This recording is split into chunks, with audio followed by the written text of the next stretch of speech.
Romanos 6. O que vamos fazer então? Continuar pecando para que Deus continue perdoando?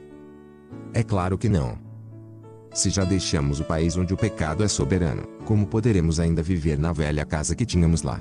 Ou vocês não perceberam que abandonamos aquilo tudo para sempre? É o que acontece no batismo.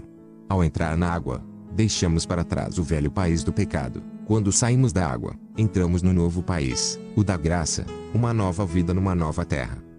É isso que o batismo nessa vida em Jesus significa. Quando somos mergulhados na água, é como o sepultamento de Jesus. Quando somos levantados da água, é como a ressurreição de Jesus. Erguemos-nos para um mundo cheio da luz do nosso Pai e assim podemos ver por onde estamos indo, no novo país da graça soberana.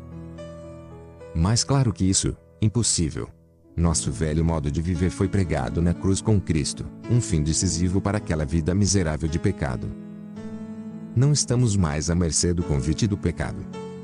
Cremos que, se estamos incluídos na morte de Cristo, que venceu o pecado, estamos incluídos também em sua ressurreição, que nos traz vida. Sabemos que, quando Jesus foi levantado dos mortos, isso foi um sinal de que a morte não seria mais o destino final. Nunca mais ela terá a última palavra.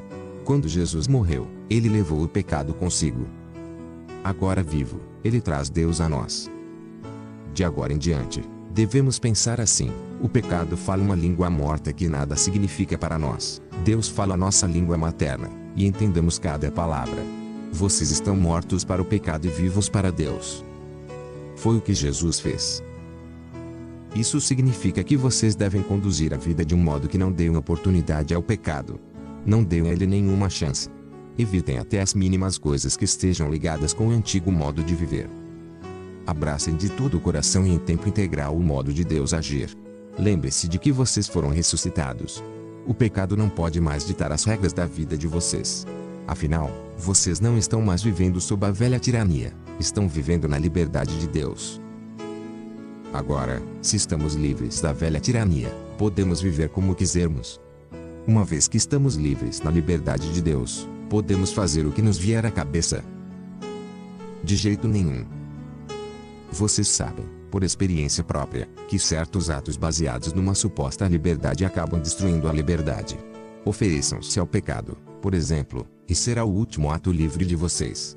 Mas ofereçam-se aos caminhos de Deus e jamais perderão a verdadeira liberdade. Durante a vida inteira, vocês deixaram o pecado ditar as regras. Mas, graças a Deus, vocês começaram a ouvir um novo Senhor, cujas ordens os deixam livres para viver na liberdade dele. Falo da liberdade para facilitar a compreensão. Vocês com certeza se lembram do tempo em que faziam o que queriam, sem se importar com os outros nem com Deus, e a vida só piorava, enquanto a liberdade diminuía. Quanta diferença agora! Vocês vivem na liberdade de Deus, com a vida restaurada, crescendo em santidade. Durante todo o tempo em que vocês faziam o que queriam, ignorando Deus, nem se preocupavam em pensar ou viver de modo correto, nem cogitavam fazer pelo menos alguma coisa certa. Mas isso era liberdade. O que ganharam com isso? Nada de que possam se orgulhar agora, não é? Aonde isso os levou? A um beco sem saída. Mas agora que encontraram a verdadeira liberdade, não precisam mais ouvir as exigências do pecado. Vocês descobriram o prazer de ouvir Deus falando com vocês. Que bela surpresa! Uma vida plena, restaurada, integrada no presente, com muito mais vida a caminho. Trabalhem para o pecado por toda a vida, e seu pagamento será a morte. Mas o dom de Deus é vida real, eterna, proporcionada por Jesus, nosso Senhor.